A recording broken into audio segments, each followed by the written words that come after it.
जय श्री राम दोस्तों, कैसे हैं आप लोग। सुशांत सिंह हत्या का मामला अब धीरे धीरे नए मोड़ पर आता जा रहा है। जिस तरह से सुप्रीम कोर्ट ने यह निर्देश दिया कि सीबीआई अब इसकी जांच करेगी, इसके बाद सुशांत सिंह हत्या के मामले में बहुत कुछ सामने आने वाला है। और सबसे दिलचस्प बात यह है कि सुशांत सिंह की हत्या में जितने भी हत्या आरोपी अब तक बचते आए हैं, उन्हें ढूंढ ढूंढ के अब निकाल लिया जाएगा। लेकिन सुशांत के मामले में जो सबसे रोचक तथ्य है, वह तथ्य यह है कि सुशांत की हत्या सिर्फ एक एक्टर की हत्या नहीं है, बल्कि सुशांत के हत्या के माध्यम से महाराष्ट्र में हिंदुओं के विरुद्ध एक बहुत बड़ा षड्यंत्र जिहादी मानसिकता वाले उन कलाकारों के द्वारा छेड़ा गया, जो लोग कभी यह नहीं चाहते थे कि महाराष्ट्र में हिंदुओं का बहुलता कायम हो। बाला साहब ठाकरे के रीजन में शिवसेना हिंदुओं का एक चेहरा हुआ करता था। कभी भी हिंदुओं के ऊपर कोई मुसीबत आए, कोई विपदा आए, शिवसेना के कार्यकर्ता सबसे पहले जाकर के वहां पर खड़े मिलते थे। और इस वजह से इन जिहादी मानसिकता वाले लोगों को अपने कारगुजारियों को वहां पर अंजाम देने में कठिनाई होती थी। बहुत पहले से यह षड्यंत्र रचा जा रहा था कि किस तरह से शिवसेना को बर्बाद किया जाए, किस तरह से शिवसेना के छवि को हिंदू जनमानस के बीच में धूमिल किया जाए। लेकिन बाला साहब ठाकरे के जिंदा रहते हुए इन जिहादियों को यह मौका नहीं मिला कि शिवसेना के तरफ वो आंख उठा करके देख लें। बाला साहब के मरते ही और उद्धव ठाकरे के हाथ में शिवसेना के कमान आते ही ये लोग अपना सपना देखने लगे कि अब हम शिवसेना को बर्बाद कर सकते हैं। और शिवसेना को बर्बाद करने के लिए ही उद्धव ठाकरे के ऊपर इनका कोई माया जाल नहीं चला, तो ये एक कदम आगे बढ़कर आदित्य ठाकरे को अपने फांस में लेने का प्रयास किया। और आदित्य ठाकरे को फांसने के लिए इन जिहादी मानसिकता वाले लोगों ने एक मोहरा का इस्तेमाल किया, जिस मोहरा का नाम है संजय राउत।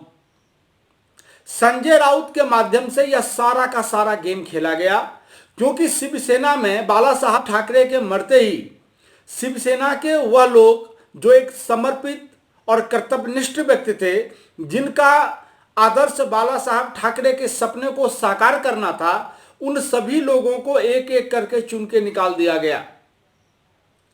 उसके बाद उद्धव ठाकरे के जो सबसे बड़ा सलाहकार, सबसे बड़ा रणनीतिकार बचे, वह बचे संजय राउत, जिनका कभी शिवसेना के अंदर में कोई महत्व हुआ ही नहीं करता था। और संजय राउत जब अपनी महत्वाकांक्षा को पूरा होते नहीं देखा, तो उसने शिवसेना को बर्बाद करने के लिए इन जिहादियों के साथ हाथ मिलाया। और हाथ मिला करके शिवसेना आज कहां पर है, वह हम सभी लोग देख रहे हैं।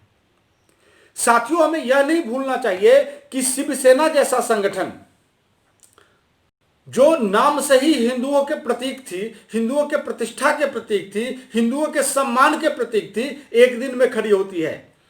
शिवसेना जैसे संगठन को खड़ा करने में पूरी की पूरी पीढ़ियां लग जाती है, पूरा जनरेशन लग जाता है। इसके बाद जाकर के एक शिवसेना जैसा संगठन खड़ा होता है। लेकिन बाला साहब ठाकरे के पूरे जीवन भर के पूंजी को, पूरे जीवन भर के तपस्या को चंद महीनों में उद्धव ठाकरे और उसके बेटा आदित्य ठाकरे ने बर्बाद कर दिया। साथियों, आप देखते होंगे, हम लोगों में एक कहावत भी है कि पूत सपूत तो के धन संचय और पूत कपूत तो के धन संचय। अगर बाला साहब ठाकरे पुत्र मोह से बढ़कर धर्म मोह, राष्ट्र मोह और पार्टी मोह पर ध्यान दिए होते, तो आज पार्टी की यह दुर्दशा न होती। लेकिन बाला साहब ठाकरे में सिर्फ एक कमजोरी छलक गई कि वह पुत्र मोह में फंस गए और राज ठाकरे के जगह पर उद्धव ठाकरे के हाथ में कमान दे दिया। अगर राज ठाकरे के हाथ में शिवसेना की कमान होती, तो आज शिवसेना नंबर 1 होती महाराष्ट्र में, और आज शिव सैनिकों की वही धाक होती जो बाला साहब ठाकरे के समय में धाक थी। लेकिन राज ठाकरे को निकालकर उस प्रतिभाशाली व्यक्ति का प्रतिभा को भी समाप्त कर दिया और शिवसेना भी समाप्त हो गई। शिवसेना इसलिए समाप्त हो गई कि महाराष्ट्र में जब भारतीय जनता पार्टी से उद्धव ठाकरे ने विच्छेद किया और मुख्यमंत्री का पद स्वीकारा, तो उद्धव ठाकरे में इतना दम नहीं बचा कि वह जाकर के चुनाव लड़के, चुनाव जनता से चुन करके विधानसभा में आते और मुख्यमंत्री पद पर बैठते। उद्धव ठाकरे ने विधान परिषद के रास्ते से मुख्यमंत्री पद पर बैठना उचित समझा, क्योंकि जैसे ही कांग्रेस के साथ उद्धव ठाकरे का अलायंस हुआ, उद्धव ठाकरे को यह लग गया कि अब हिंदू जनमानस के नजर में शिवसेना की गतिविधि, शिवसेना का जो चाल चरित्र और चेहरा था वह संदिग्ध हो गया है। साथियों, आप ध्यान दिए होंगे तो जैसे ही उद्धव ठाकरे मुख्यमंत्री के पद पर बैठा, उद्धव ठाकरे के बदन से भगवा वस्त्र गायब हो गया, उद्धव ठाकरे के माथे से तिलक गायब हो गया, उद्धव ठाकरे के अंदर से वो सभी चाल चरित्र और चेहरा जो हिंदुओं की एक पहचान हुआ करती थी वह सब कुछ गायब हो गया। और एक बात ध्यान देने योग्य है कि उद्धव ठाकरे अपने लिए मुख्यमंत्री का पद नहीं मांगे थे। उद्धव ठाकरे ने मुख्यमंत्री का पद अपने इसी बेटा आदित्य ठाकरे के लिए मांगा था। जिहादियों ने बहुत ही सुनियोजित तरीके से षड्यंत्र रचा और एक प्लान बनाया। आदित्य ठाकरे को रिया चक्रवर्ती के प्रेम जाल में फंसाया और रिया चक्रवर्ती ने सुशांत सिंह राजपूत को अपने प्रेम जाल में फंसाई। सुशांत सिंह राजपूत के साथ वो लिव इन रिलेशनशिप में रहने लगी। मैं आपको बता दूं कि रिया चक्रवर्ती एक ऐसी लड़की थी फिल्म इंडस्ट्री में जो पैसे के लिए अपने जिस्म का सौदा करती थी। ऐसे ज्यादातर हीरोइनें इसी किस्म की होती हैं, लेकिन रिया चक्रवर्ती इस काम के लिए बदनाम थी। और रिया चक्रवर्ती का इस्तेमाल बॉलीवुड के मुस्लिम जिहादियों ने किया और उन जिहादियों ने रिया चक्रवर्ती को सुशांत सिंह राजपूत के पास भेजा। सुशांत सिंह राजपूत उसके झूठे प्रेम जाल में फंस गए। रिया चक्रवर्ती सुशांत सिंह राजपूत से जुड़ते ही जितने भी सुशांत सिंह राजपूत के वेल विशर थे उन सभी को किनारे लगाना शुरू किया। रिया चक्रवर्ती ने सुशांत सिंह राजपूत के मैनेजर जयंती शाह को भी अपने पाले में कर लिया और दोनों मिलकर उन सभी लोगों को ठिकाने लगाने लगे जो लोग सुशांत सिंह राजपूत के लिए अच्छा सोचते थे। इसी कड़ी में दिशा की हत्या हुई और दिशा की हत्या को भी एक आत्महत्या में करार दे दिया गया और उस सारे फाइल को बंद कर दिया गया। अब जब सुशांत सिंह राजपूत की हत्या हुई तो उसे भी एक आत्महत्या करार दे करके उसे भी बंद करने का प्रयास किया जा रहा था। लेकिन आम जनमानस के जागरूकता के बाद सुप्रीम कोर्ट ने सुशांत सिंह राजपूत के केस को सीबीआई के हवाले कर दिया। अब देखना यह है कि जिस केस को दबाने के लिए जिस केस में महाराष्ट्र पुलिस ने एक एफआईआर तक दर्ज नहीं किया, जिस केस को निष्क्रिय करने के लिए मुख्यमंत्री उद्धव ठाकरे महाराष्ट्र पुलिस के ऊपर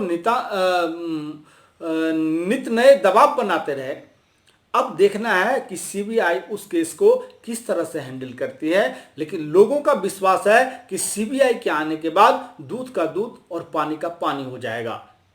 और अगर आदित्य ठाकरे फंसते हैं इसमें तो उद्धव ठाकरे की कुर्सी जाना तय है, क्योंकि एक बाप मुख्यमंत्री रहते हुए अपने हत्यारे बेटे को बचा नहीं सकता।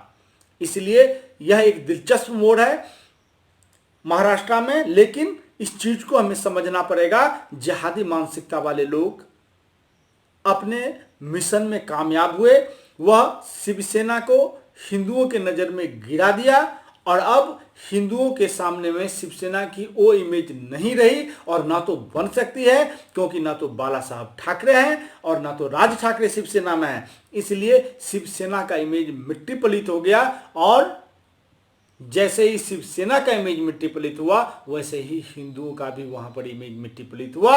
अब हिंदुओं का वो शौर्य नहीं रहा जो वह काम हिंदू कर सकता है वहां पे। इसलिए जिहादियों ने जो षड्यंत्र रचा था उस षड्यंत्र में पूरी की पूरी शिवसेना फंस गई और इसके खलनायक के रूप में अगर कोई है तो उद्धव ठाकरे है। इसलिए दोस्तों, आगे भी इस तरह के षड्यंत्र हिंदुओं के खिलाफ रचा जाएगा, इसलिए हम सभी लोगों को सावधान रहना है और इस विचारधारा को सभी लोगों तक पहुंचाना है कि किस तरह से हिंदुओं के साथ खिलवाड़ करने के लिए सुशांत की हत्या की गई और आज शिवसेना को बदनाम करके बर्बाद कर दिया गया। जय हिंद, जय भारत, जय हिंदू राष्ट्र। दोस्तों, अगर यह वीडियो आप लोगों को अच्छा लगा हो तो इसे लाइक और सब्सक्राइब कीजिएगा। अगर इस विचार के विपरीत आपकी कोई विचार हो या यह विचार आपको अच्छा लगा हो तो कमेंट जरूर कीजिएगा, और अगर इसे आप आगे पहुंचाना चाहते हैं तो इसको शेयर कीजिएगा। जय हिंद, जय भारत।